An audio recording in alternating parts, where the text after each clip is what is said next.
দাঁড়ান। আমরা সকলে দুঃখিত, আমরা তো এই মানববন্ধনটি করা হতো এখানে দাঁড়িয়েছি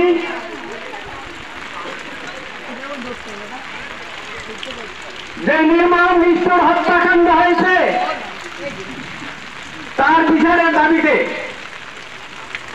আমরা এর সুষ্ঠু বিচারের দাবিতে এখানে দাঁড়িয়েছি।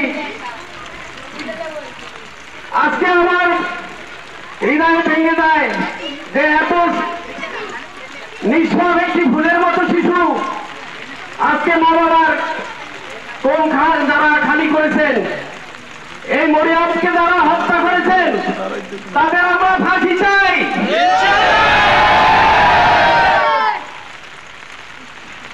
আর যেন কোনো মরিয়মকে এইভাবে মায়ের বাবা মায়ের কোন খালি না হতে হয়। এলাকাবাসী হত্যাকারী সবাইকে ফাঁসি চান,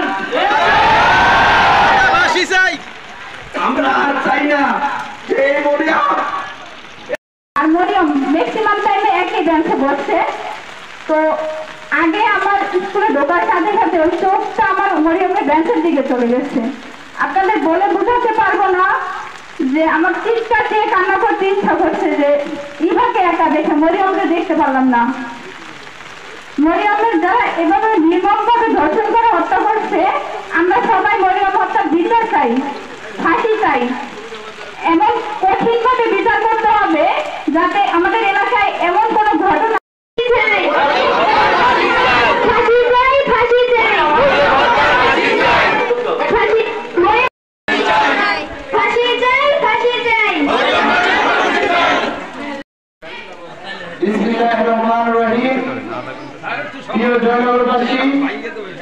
আমাদের